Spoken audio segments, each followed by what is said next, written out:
j'ai mis toute une ribambelle de figures. C'est pas des figures planes, c'est-à-dire qu'elles sont dans l'espace, et donc du coup on va s'intéresser au volume. Ici j'ai dessiné un cube. Donc vous voyez, il y a 6 faces, toutes les faces sont des carrés, et en fait on va s'intéresser au volume du cube. La formule du volume du cube, il n'y a pas vraiment d'effort à faire pour la connaître, parce que c'est le côté au cube, c'est pour ça qu'on appelle le cube. Donc le volume de cette figure-là, si j'ai un côté qui s'appelle C ici, qui est de longueur C, pardon, le volume va être égal à C au cube. Si je l'applique à ma figure ici, je pourrais dire que le volume de cette figure-là, c'est BC au cube.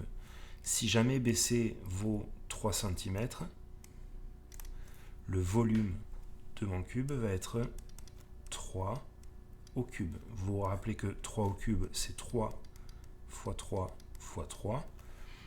Donc le volume de cette figure-là, ça va être 3 fois 3, 9 fois 3, 27.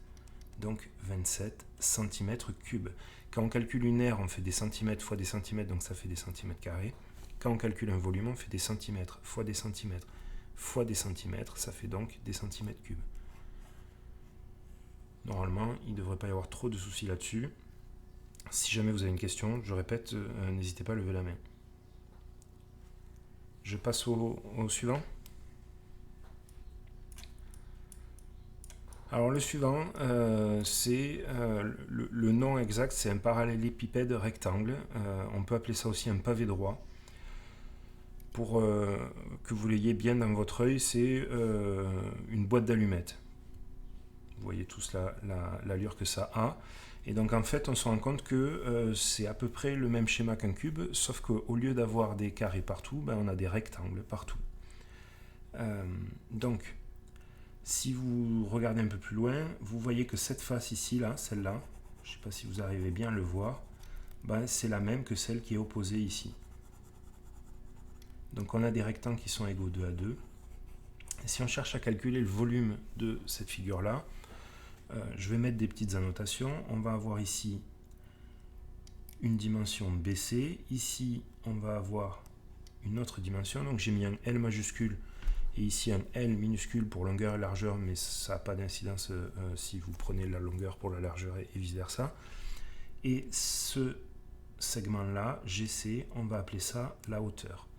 Et donc en fait, le volume de cette figure-là, ça va être L fois L fois H. Donc si je l'applique à ma figure, le volume de cette figure-là va être BC fois CD fois la hauteur GC.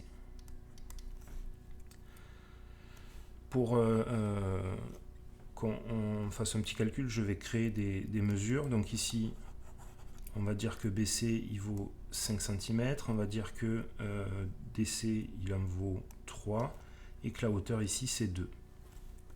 Donc, si j'applique ma formule que je viens de créer ici aux longueurs que je viens de donner, ce sont des centimètres partout,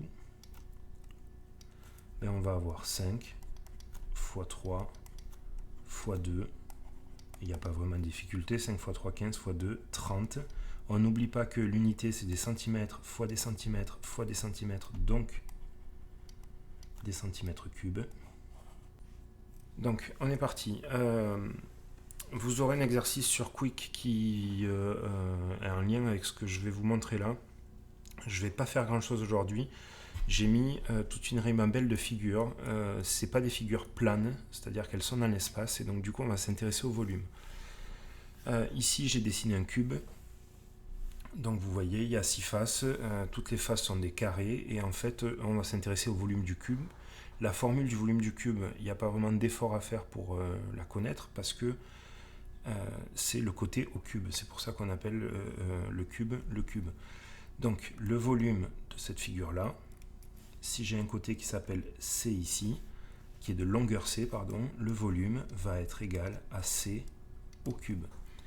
Si je l'applique à ma figure ici, je pourrais dire que le volume de cette figure-là, c'est BC au cube.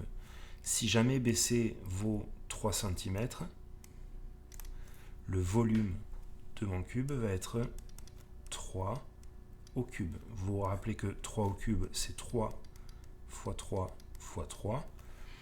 Donc le volume de cette figure-là, ça va être 3 fois 3, 9 fois 3, 27. Donc 27 cm3. Quand on calcule une aire, on fait des centimètres fois des centimètres, donc ça fait des centimètres carrés. Quand on calcule un volume, on fait des centimètres fois des centimètres fois des centimètres, ça fait donc des centimètres cubes. Normalement, il ne devrait pas y avoir trop de soucis là-dessus. Si jamais vous avez une question, je répète, n'hésitez pas à lever la main. Je passe au suivant. Alors le suivant, c'est le nom exact, c'est un parallélépipède rectangle. On peut appeler ça aussi un pavé droit. Pour que vous l'ayez bien dans votre œil, c'est une boîte d'allumettes. Vous voyez tous l'allure que ça a. Et donc en fait, on se rend compte que c'est à peu près le même schéma qu'un cube, sauf qu'au lieu d'avoir des carrés partout, on a des rectangles partout. Donc, si vous regardez un peu plus loin, vous voyez que cette face ici, là, celle-là, je ne sais pas si vous arrivez bien à le voir, c'est la même que celle qui est opposée ici. Donc on a des rectangles qui sont égaux 2 à 2. Et si on cherche à calculer le volume de cette figure-là, je vais mettre des petites annotations. On va avoir ici une dimension BC. Ici, on va avoir une autre dimension. Donc j'ai mis un L majuscule et ici un L minuscule pour longueur et largeur, mais ça n'a pas d'incidence si vous prenez la longueur pour la largeur et vice-versa. Et ce segment-là, GC, on va appeler ça la hauteur. Et donc en fait, le volume de cette figure-là, ça va être L fois L fois H. Donc si je l'applique à ma figure, le volume de cette figure-là va être BC fois CD fois la hauteur GC. Pour qu'on fasse un petit calcul, je vais créer des mesures. Donc ici, on va dire que BC il vaut 5 cm, on va dire que DC il en vaut 3 et que la hauteur ici c'est 2. Donc, si j'applique ma formule que je viens de créer ici aux longueurs que je viens de donner, ce sont des centimètres partout, on va avoir 5 fois 3 fois 2, il n'y a pas vraiment de difficulté, 5 fois 3, 15 fois 2, 30. On n'oublie pas que l'unité, c'est des centimètres fois des centimètres fois des centimètres, donc des centimètres cubes. Et on est bon. On va passer au prisme. Alors le prisme, ici j'en ai donné un avec une base triangulaire, mais on peut avoir tout un tas d'autres formes pour la base. Donc la base, c'est cette face-là. Et donc, pour arriver à calculer le volume de cette figure-là, c'est un peu le même principe que pour le parallélépipède rectangle. Je remonte ici. Je ne sais pas si vous vous rendez compte, mais quand j'ai fait 5 fois 3 ici, j'ai calculé l'aire de cette face-là, que j'ai multiplié par la hauteur pour que ça prenne tout l'espace. Donc, si j'applique ce même principe à mon prisme, on va donc calculer l'aire de cette face-là, que j'ai hachurée, et on va la multiplier par la hauteur pour que ça prenne tout l'espace. Donc si je place des points ici, le volume de cette figure-là, ça va être l'aire de ma base, donc DCE, l'aire de DCE fois la hauteur, et la hauteur c'est au choix AD, EF ou BC, vu que c'est la même hauteur partout, on va mettre AD. On va faire un petit zoom sur l'aire de DCE ici, donc l'aire de ma base. C'est un triangle. Et en fait, ce dont je me rends compte parfois, c'est que vous avez des failles sur l'aire d'un triangle. Donc on va regarder ça vite fait. J'ai préparé juste un truc. Hop. Pour ceux qui ne s'en rappellent pas, l'aire d'un triangle, c'est la base fois la hauteur divisée par 2. Alors pourquoi c'est la base fois la hauteur divisée par 2? La base ici de mon triangle, c'est le côté AB. Vous voyez? Si ce côté AB, je le multiplie par la hauteur du triangle, CH, et bien en fait, ça va me calculer l'aire d'un rectangle. Et pourquoi on va diviser par 2? Parce que ce triangle-là qui est à gauche de la hauteur, je le retrouve ici. C'est-à-dire que le triangle CSA, c'est le même triangle que le triangle AHC. Vous le voyez ici, hop. Du coup, l'aire d'un triangle, et vous devez absolument savoir ça et être sans faille là-dessus, c'est la base fois la hauteur divisée par 2. Si jamais on a un triangle rectangle,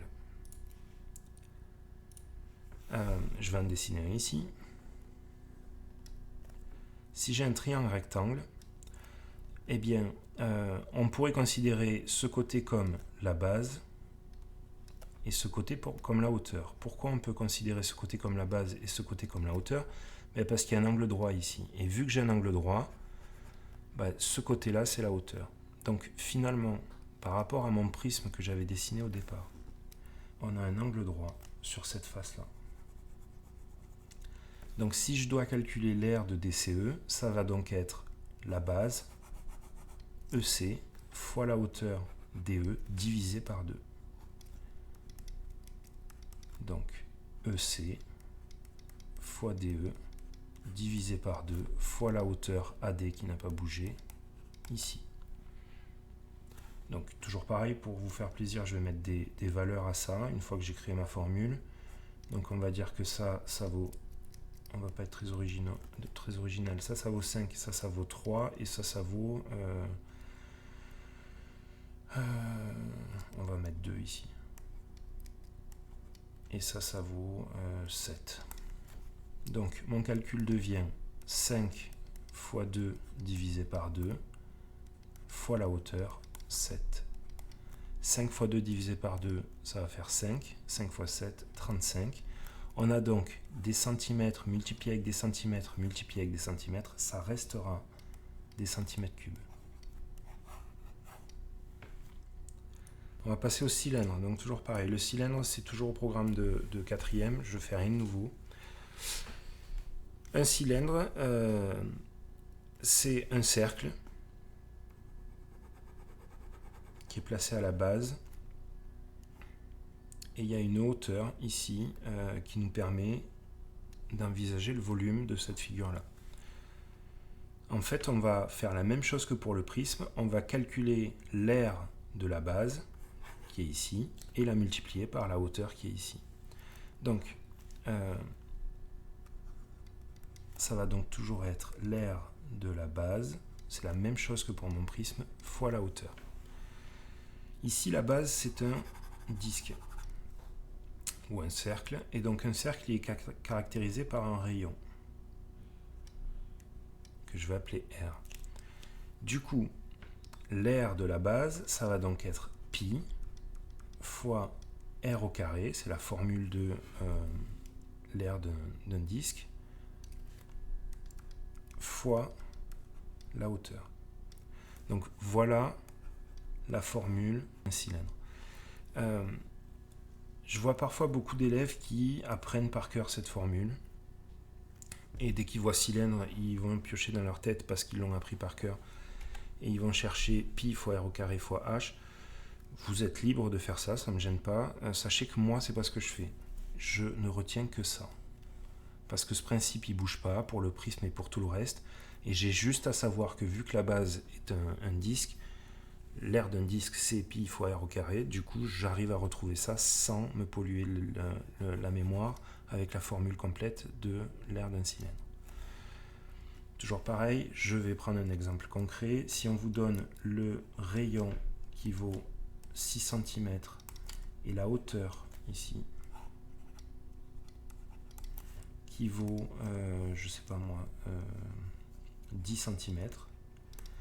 Si on doit calculer le volume, notre formule va nous donner V est égal à pi fois 6 au carré, parce que c'est le rayon, fois la hauteur 10.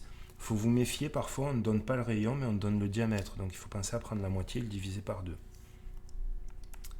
Pi fois 6 au carré fois 10, on peut le faire de tête, ça va faire 360 fois pi. Je vais juste vous afficher une calculatrice pour vous montrer ce que vous répond la calculatrice. La calculatrice, si je lui rentre le calcul qu'on avait écrit, c'était donc pi. Donc on va chercher pi ici. Hop là, je vais effacer ça. Pi fois 6 au carré fois 10. Et la calculatrice me répond 360 pi. Si je lui demande de modifier l'affichage, elle va calculer avec une approximation de pi, elle va vous répondre à environ 1131 cm3. On ne va pas procéder à cette approximation-là, on va garder 360 pi. La Casio fait strictement la même chose. Si vous faites seconde, ici fois 10 pour avoir le pi, fois 6 au carré, fois 10, la calculatrice nous répond 360 pi. Notre réponse, celle qui est valable, celle qui est exacte, c'est 360 pi.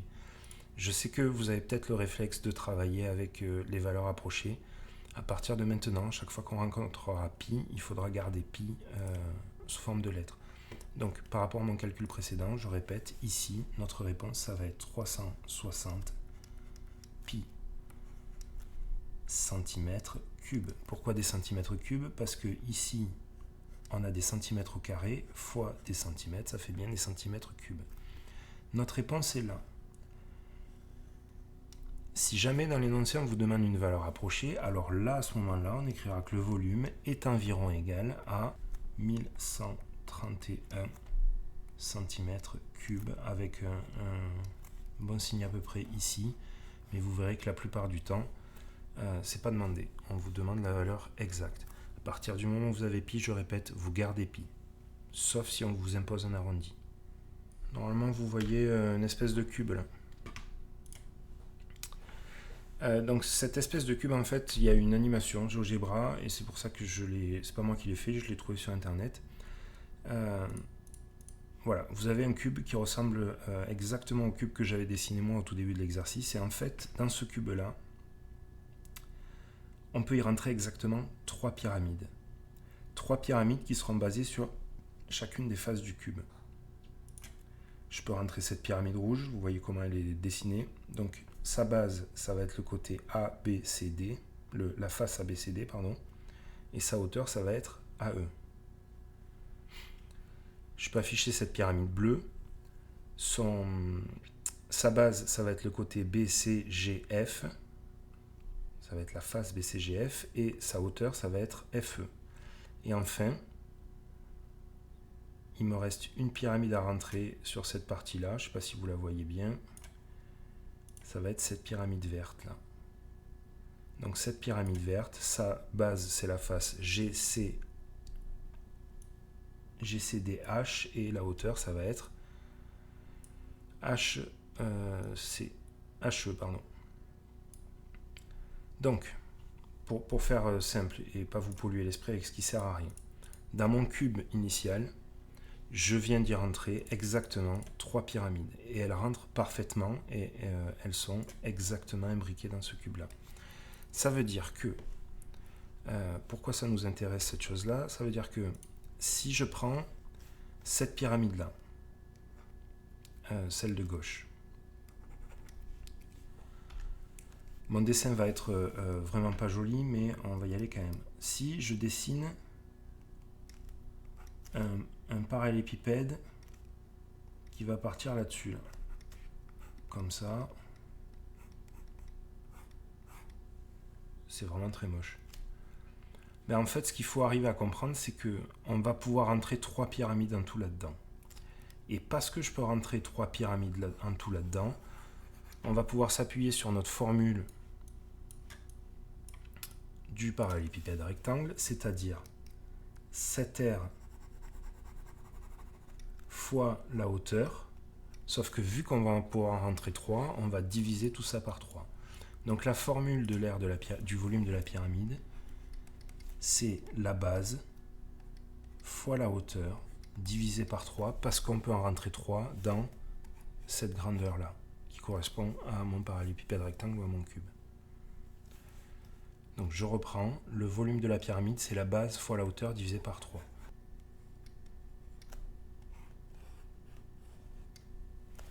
Si ici on a une longueur qui vaut 6, si celle-ci vaut 5, et que la hauteur de ma pyramide, qui est donnée ici, donc c'est SH, on me dit que SH, il est égal à 7 cm.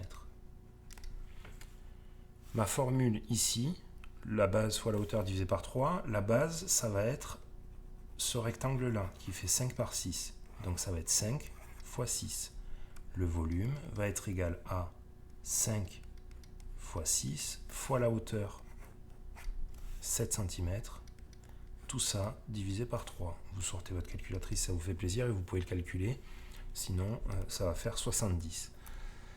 Si on avait des centimètres ici, de partout, on a donc des centimètres fois des centimètres fois des centimètres, divisé par 3 qui n'a pas d'unité, donc ça reste des centimètres cubes. Ici, vous avez une pyramide qui a une base rectangulaire à gauche et à droite, je vous ai mis une pyramide qui a une base triangulaire. C'est sensiblement la même chose.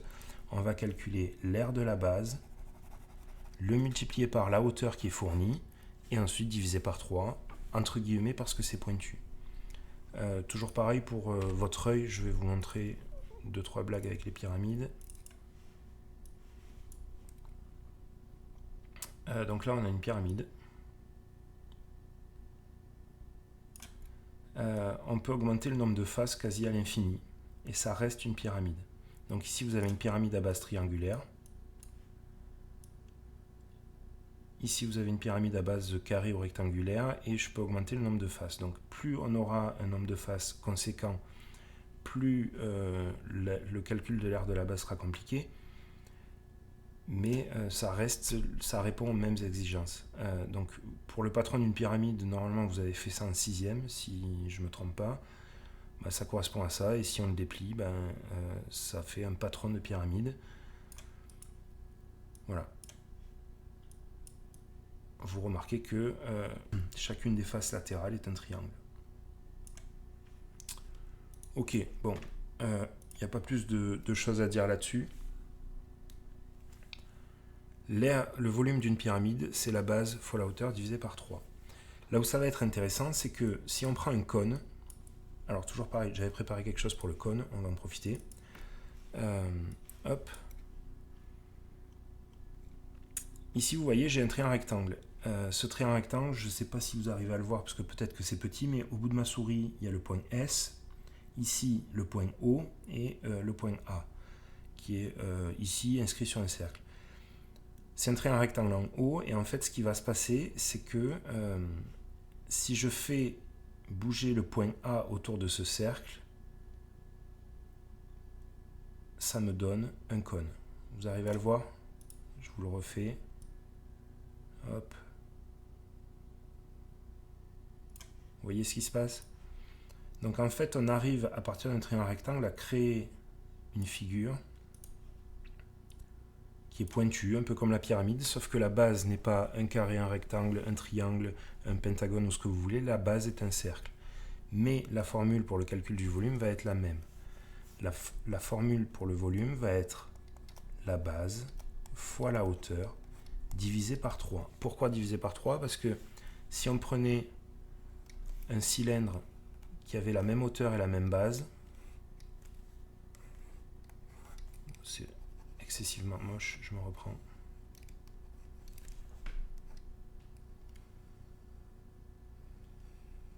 Si je prends un cylindre qui a la même base et la même hauteur, on peut rentrer exactement 3 cônes à l'intérieur.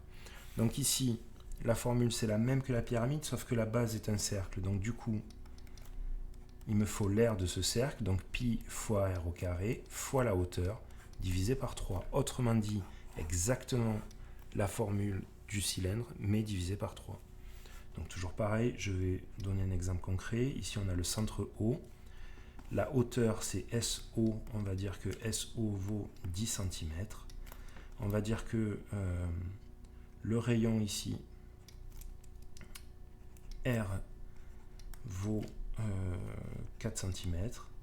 Et on va pouvoir calculer le volume de ce cône-là. Donc le volume va être égal à pi fois le rayon au carré, donc pi fois 4 au carré, fois la hauteur 10, tout ça divisé par 3, on calcule. On peut le taper à la calculatrice comme tout à l'heure, ça va faire le calcul à notre place. Si on le fait de tête, ça va faire 4 au carré, 4 fois 4, 16, fois 10, 160. On a donc 160 pi qui n'a pas bougé divisé par 3. Et en fait, ici, on a notre valeur exacte, on n'ira pas plus loin. Donc, pour vous en assurer, vous le tapez à la calculatrice. 4 au carré, oups, fois la hauteur, fois pi, divisé par 3. Ça me fait donc bien 160 pi sur 3, ce qui fait à peu près 167,5 et des brouettes. On restera avec cette valeur exacte là. Aujourd'hui, je vous fais un espèce de briefing sur les volumes. Vous allez avoir des exercices sur Quick autour des volumes qui ne seront pas très compliqués. Vous aiderez aux besoins de cette fiche-là et du cours que je vais vous fournir pour répondre aux questions et vous en sortirez sans trop de problèmes. Tout ça, ça vient en introduction à ce qui va se passer après, où on va s'amuser à venir couper ces figures-là et voir ce qui se passe. Et en fait, en coupant ces figures-là, on va faire apparaître des théorèmes qu'on connaît déjà, et s'amuser comme des petits fous.